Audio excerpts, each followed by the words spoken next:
Hello, everyone. Hopefully, everyone has made it online. You have your cup of coffee, and I want to welcome you to our very first weekly Coffee at the Capitol. My name is Janae Lewis, and I am a board member of Faith and Public Life, and I'm also the Vice President and Chief Engagement Officer at the National Committee for Responsive Philanthropy.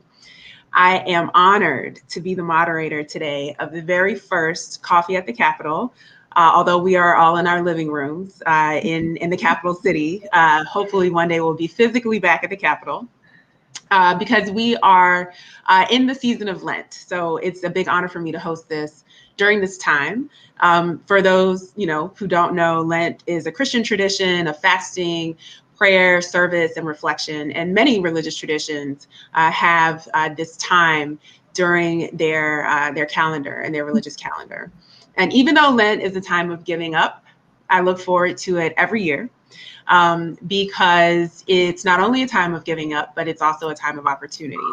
And I've heard many descriptions of Lent, but my favorite one is that Lent is a time to free ourselves from the things that bind us. And at the end of this season of Lent, we have clarity about what's most important to us and what's most important for us. And there's a joyful celebration of renewal and redemption.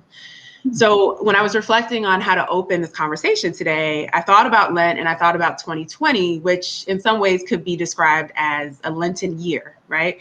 It exposed us to so many things that keep us bound. And it showed us so many people across the world who've had to make sacrifices, especially those who had very little to spare in the first place. But we're here now in 2021. We have a vaccine that's being made available more broadly. We have a new administration at the federal level, and we can see the opportunity for renewal. And we can see the opportunity for investing in norms and patterns that leave behind those things that had us bound.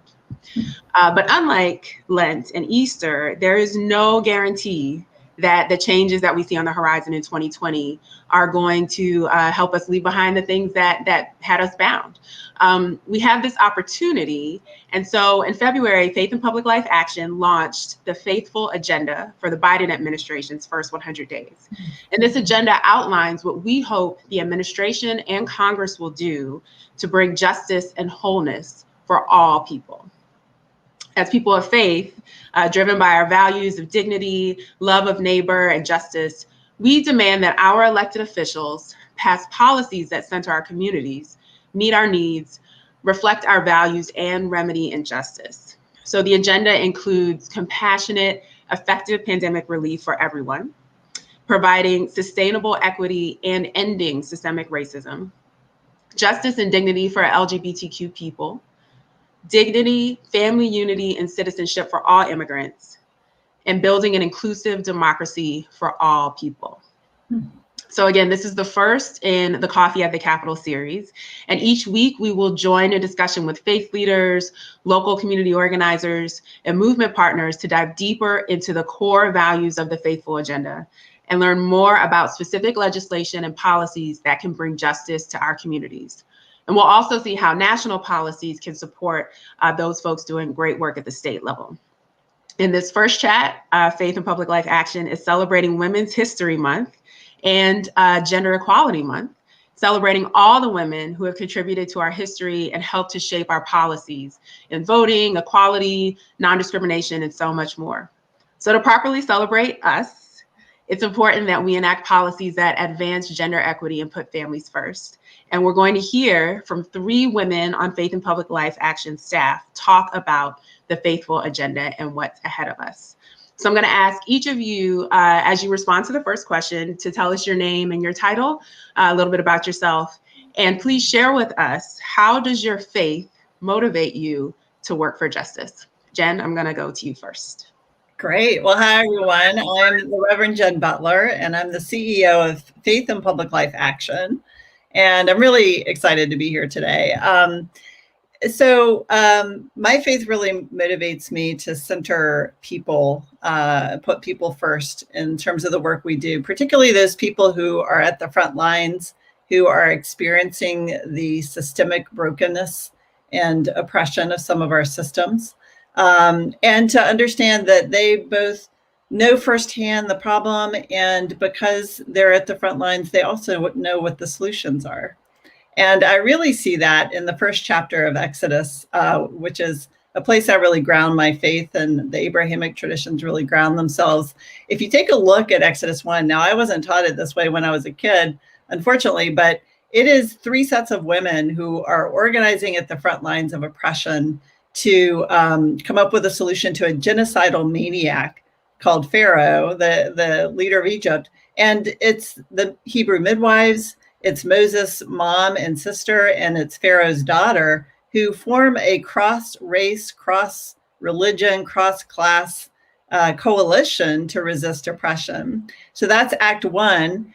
And then Act 2, if we were to stage this in a theater, would be God entering human history, because God has heard the groans and seen the women organizing, and God hears those groans and acts in human history and tells us to do the same. And so the very model from the get-go in our holy scriptures really is that that strategy of listening to women in particular who were at the front lines. And we see that all the way through the Bible, including through the prophets. Thanks, Jen. Kia, I'm going to go to you next. Tell us about yourself, who you are, and how your faith motivates you to do this work.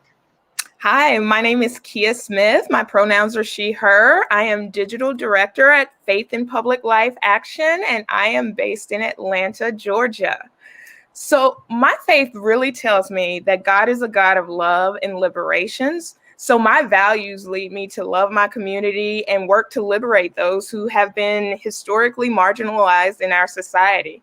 My life and advocacy work is really grounded in the book of Micah, and Micah 6:8 really sums up what it means to work for justice when it asks and answers the question, what does the Lord require of you? But to do justice and to love kindness and to walk humbly with our God. That book and that verse are what fuel my faith and anchors my work in justice. And it's that book and verse that ground my belief in if we build policies around those who have been most marginalized in society, it creates a world that takes care of all of us. Mm-hmm. Thanks, Kia. And Sarah, over to you. Hi, so glad to be here. My name is Sarah Benitez. I'm the VP of Organizing and Campaigns here at Faith and Public Life Action Fund. And I would say, I'm Catholic, and just thinking about how the example of Mary has been one of a woman who I think of who fuels me to, live out and be an accompaniment with people fighting for justice and in movement.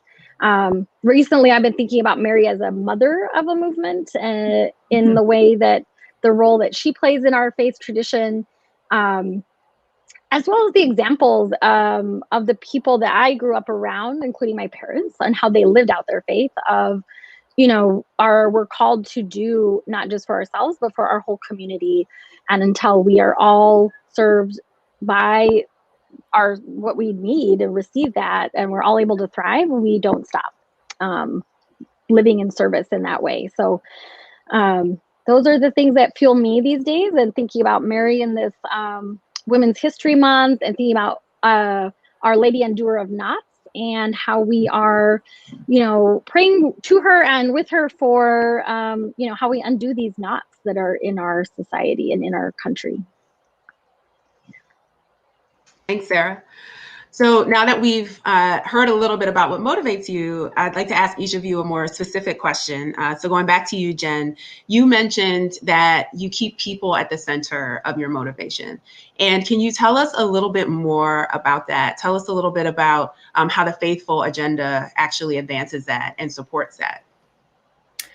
Yeah, well, we take our lead from the communities we're working with. We've been building networks at the state level and really listening to people who are most affected. And so as we look at this agenda, we look at what they're most concerned about, and also the kinds of things that we can move forward in the course of the year.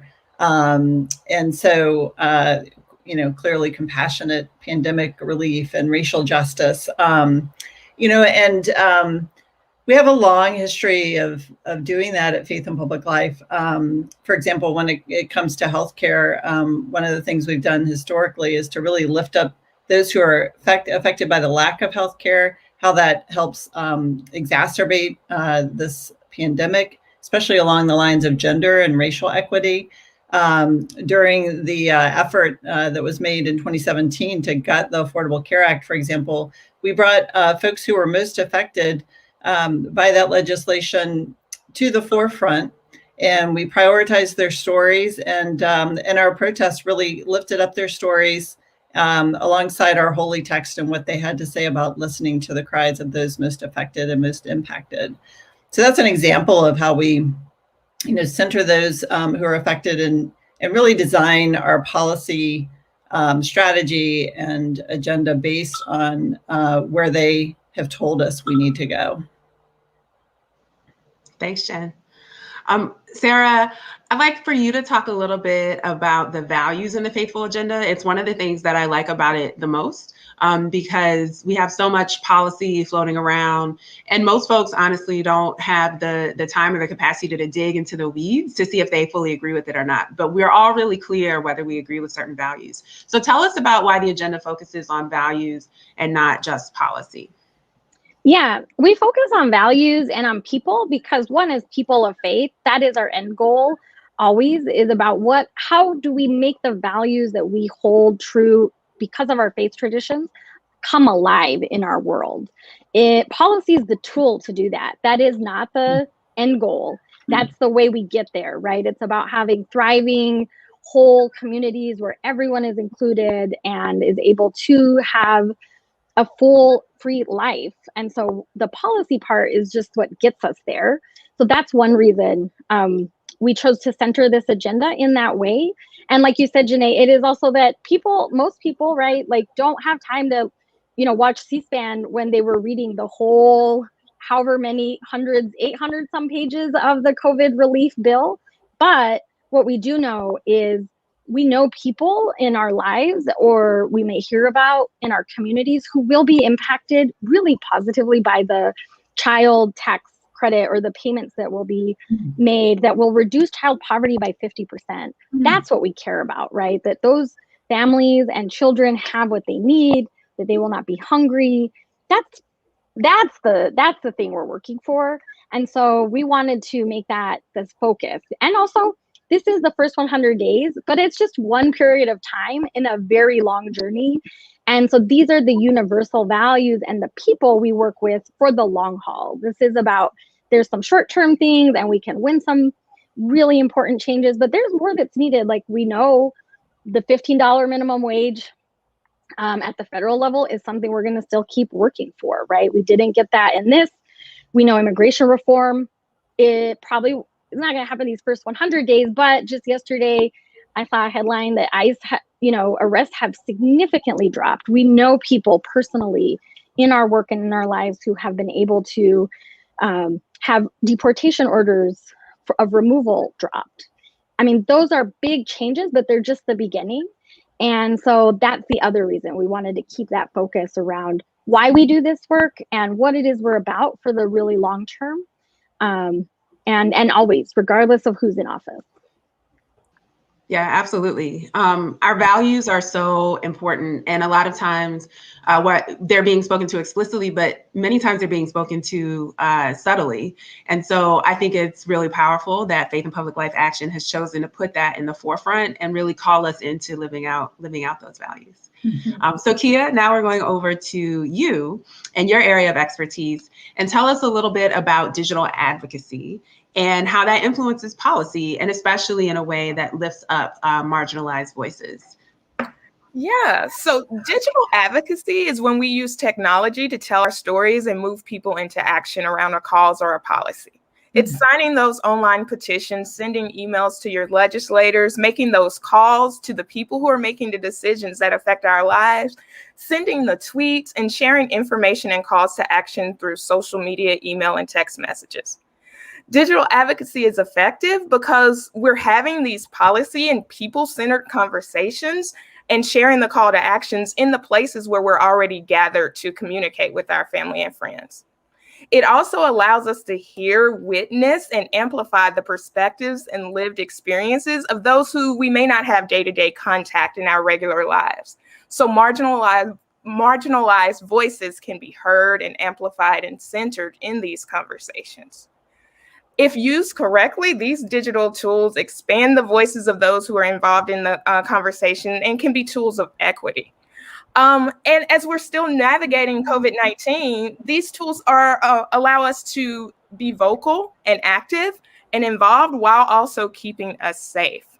As people of faith, it's important that we make our voices heard and that we are speaking for our communities, that we're amplifying the voices of those who have been silenced and marginalized, and that we are also making sure that those who are making the decisions know where we stand on these issues. So please visit fplaction.com, click the Faithful Agenda tab, and add your name to the agenda. That will give you an opportunity to receive all our updates and all of our call to actions to the legislators so they know exactly where you're standing on these issues. Thanks, Kia. And now I have a question for all of you. As I mentioned in the beginning, this is Women's History Month, and all of you have your pronouns there. My pronouns are she, her as well. So I'm very excited to have this conversation among women the day after International Women's Day during Women's History Month. And we've seen women, especially over the last couple of years, get more and more recognition for our leadership and vision for really bringing about drastic change, needed change in our communities. So I'd like for each of you to tell us a little bit about gender equality and women's history and how the policies that Faith in Public Life Action is advocating for will help to continue to lift up women and advance our voices and advance gender equity. So I'll start back with you, Jen. Sure. Well, in the coming years, we're going to make a really primary effort to be sure that we lift up the gender and race dimensions of all of the policies that we're working on. And to give one example, this COVID policy that is being passed really brings a gender and racial equity lens to the work. There is, and so a lot of us think of it as like, oh, just COVID relief. No, it's actually fundamentally altering the economy that we have right now. In ways that will bear out for years to come. For example, there's $40 billion in that bill for childcare, and we know that the childcare industry primarily employs women, so that's jobs for women. And women are also most affected by COVID because they primarily provide a lot of the in-home childcare, and that makes it hard for them to work outside the home. And childcare is extremely expensive, and so that's an extra cost to women and families.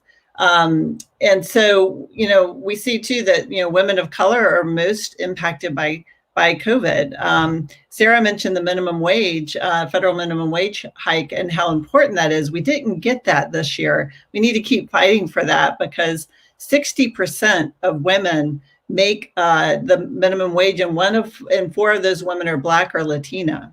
So this is all about gender and racial justice, this COVID bill, and it's about fundamentally having economic justice so that all God's children are treated with dignity and with respect. Thanks, Jen. Kia, I'm going to go to you next. I think Jen said it perfectly. I'm sorry. So much of our families is centered around women. So much of our community work is centered around women. So I think it's important as we're looking at these policies that we ask ourselves, like, how is this affecting the lives of women, specifically those who have been marginalized in our society? And if we build policy that works for women, we build policies that work for our family and our communities, and we all win. Thanks, Kia. Sarah, what are your thoughts? Yeah, I would definitely echo both what Jen and Kia said, and just that, in this faithful agenda, you will see there are ways that all of these issues impact women and that we're looking at them from an intersectional lens. So not all women, right, as a category are the same or have the same experiences in this country. And whether that's race, where you live, if it's a city, rural area, if you are education levels, immigration status, so many different things that impact our experience and the different needs around policy that would make life easier and better and a better quality of life. So those are the things that when you look at the agenda as a whole, we really looked at comprehensively, like what all is needed. So that's why things like the around democracy reform, right, is so critical, because if we don't have access to the vote or the ability to organize folks in a way that we can make sure that that power is being built and that we're able to make these changes, that goes away. And for women who are the leaders who are doing that work on the ground, as Kia so rightly mentioned, and so many of us know those awesome organizers who lead the way in all those ways, that work will, would be less possible for them to be able to do that, and for us to keep leading and to be recognized and to have more women in elected office, right? Because that's a critical part of expanding the vote. So that's why all of these issues really address, as Jen said, both racial and gender equity. And throughout the rest of this month, you'll be able to see more ways that, we're highlighting the ways that women and gender equity will be affected by the different policies and the calls to action that we're going to be sending out, and that you can participate in by signing up, and other trainings and events. So that's one way that we're carrying that out through this month, but then throughout this whole year. Thanks, Sarah. And we have there on the screen the link to sign the Faithful Agenda. And so we'll make sure to circle back to tell you a little bit more about how you can get involved at the end. But I have one last question. Jen, I'd like for you to give us a little bit of a preview of the rest of the series. I know one of the ways that this series is hoping to make an impact is to talk about the federal policy and how that supports and bolsters some of the work that's being done at the state level. So can you tell us a little bit about how some of the other conversations will do that? Yeah, this is really important because we often miss this in our organizing work, and it's why we've invested in building really strong networks in states as well as working federally. So to give an example, right now in Georgia and Florida, we're working on different economic policies at the grassroots that can be passed at the state level and make a massive difference in people's lives. And as we're building up those networks and educating folks about the changes that can happen and the faith perspective around those, we're connecting that to federal issues and how the minimum wage needs to become a reality. It hasn't been changed for over a decade, and it's not enough for people to live on. And that is unjust because workers deserve to be treated with dignity. And at the same time, we can't make those policies happen without also ensuring that every person's vote is counted. And right now, our voting rights are severely under attack. So also in Florida and Georgia, those are the epicenter for those kinds of attacks on voting rights. There are hundreds of bills coming forward, or over 100, that are being introduced by Republicans to prevent people from voting, to shut out, in particular, people of color and lower income people. And so the faith community stands, starkly opposed. We have to organize around that in order to amass the political power and to ensure all the voices are heard so that we can change the economic system that we have, which is actually rooted in white supremacy and in patriarchy. And so we need to dismantle that. We need to call that out. Our scripture, my scripture has over 2,000 verses around poverty and economic injustice. And so that is at the core of who we are as people of faith and every faith tradition. And so we're building that from the ground up and making sure we can have a powerful movement to advance those goals. Thanks, Jen. So this is Faith in Public Life Action. And so we now have a call to action for all of you who are watching and who are listening. Sarah, I'm going to turn it over to you to share a little bit more about how folks can get involved. Yeah, so I think, you started it, Janae, with pointing out we have this link here where you can sign up and say that, you support the Faithful Agenda, you want to be part of this movement work with us in these this next month and a half or so through the end of the first 100 days of the Biden administration and beyond. So this is just the beginning. So please do sign up. You'll get more ways to take action on a weekly, sometimes daily basis, because there is so much really great work that's happening that we want to make sure we're weighing in on in Congress and in the Biden administration, and that we're sharing out with other folks in our communities, friends, family, as Kia said. So this will give you the tools and the way to do that and to be part of a movement for justice too, and to be able to live out your values, which really are our North Star, right? Our compass of why we do this. So really hope that you join us, sign up through that link, and also there will be more conversations like this. As Janae said, we'll be doing these weekly with also opportunities to call Congress. So lots of ways to get involved and be active in these next few days of what's left of the first 100 days. I just realized it's sort of at day 59, right? A lot has happened already, really phenomenal changes, but again, so much more needed, and just the beginning. And you'll be part of a community and a movement as well with us. Thanks, Sarah. And for those of us like myself who live in Washington, D.C., who don't have a senator to call or who don't necessarily have full representation in Congress, will there be opportunities to get involved that we can participate in as well? Yes. So definitely, I also live in DC and face that challenge as well. So, one thing, for example, is like send those calls to action to family and friends you have in other states. Sign on to sign-on letters. The numbers of signers, regardless of where you're from, really do make an impact. And we connect all these calls to action to media as well. So that also helps tell the story about how people of faith are calling for these changes in big numbers, regardless of where we live. So even if you live in DC and our representatives can't vote, we have a lot of ways to take action and to build power and mobilize. Thank you so much, Sarah. Well, I'm going to close this out, everyone. Thanks to all of you for joining us for our kickoff event, Coffee at the Capitol. And again, fingers crossed, soon we'll be at the Capitol, outside, beautiful weather, fighting the cicadas, having our own coffee so that we could do this conversation in person. But don't forget to join us next week. Grab your mug at noon Eastern Time on March 17th. And we'll have a conversation about advancing policies focused on racial equity and that prioritize communities of color.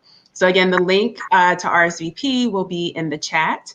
And I'd like to remind us of the beautiful words that Kia, Sarah, and Jen shared at the very beginning. Because again, this is all about our values and what anchors us. So Sarah talked about being inspired by Mary, and that Mary accompanied those folks who are fighting for equity and who are experiencing injustice. And so accompaniment, walking very closely with people and putting ourselves in proximity with people who share our own suffering or who are suffering in other ways, is an important motivator for us to get up every day and do this work. Jen talked about putting people collectively first, and how when we center people in the decisions that we make and in the priorities that we choose, we can have dramatic effects that change societies and that actually shift the balance of power. And Kia rounded it out by focusing on that call to action. Micah 6:8 is really a call to action. What do we do once we are walking with folks? What do we do once we center people and we understand what our priorities are? We have to act. We have to do justice. We have to love mercy, and we have to walk humbly with one another and with our God. So with that, I hope you have a lovely afternoon here in the nation's capital. It's a beautiful day outside, so I encourage you to take advantage of it. And wherever you are, I hope that you have a great week and that you join us next week. Bye, everyone. Bye. Thanks.